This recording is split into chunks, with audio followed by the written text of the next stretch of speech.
on lance 2 dés. Donc on lance 2 dés, voilà, tac. Et on s'intéresse à la somme, au résultat produit par la somme des 2 dés. D'accord? La question c'est quelle est la probabilité de faire 10? Donc A, obtenir 10. Alors je réécris pas la consigne, mais en gros je lance 2 dés, je regarde la somme que ça fait, que font les 2 dés.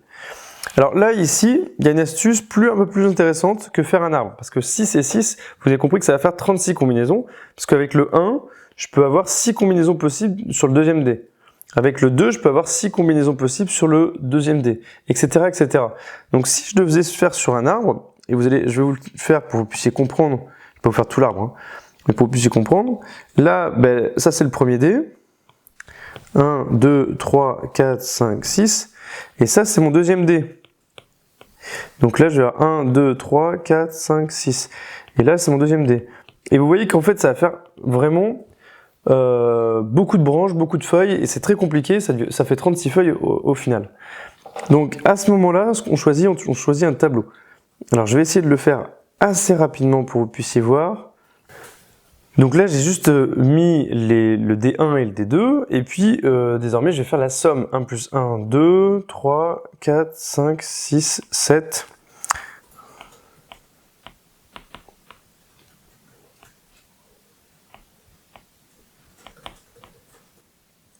Bien, donc là j'ai fait la somme de toutes les combinaisons possibles, et donc nous on s'intéresse à obtenir 10, c'est-à-dire ces 3 résultats possibles. Obtenir 10, il y a 3 issues possibles sur 36 au total, 6 x 6, 36. Donc la probabilité de l'événement A, ça va être 3 chances sur 36.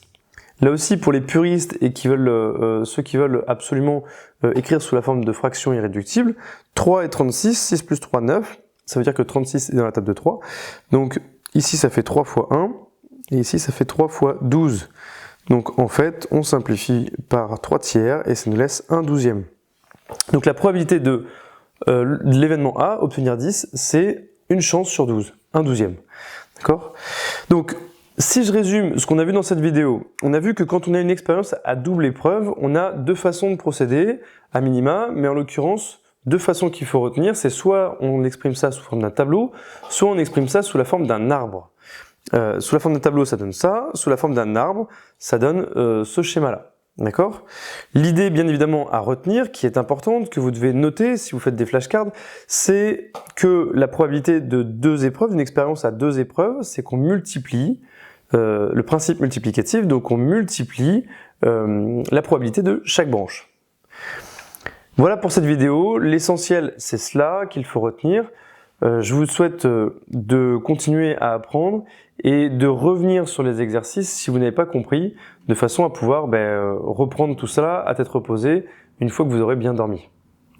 À bientôt!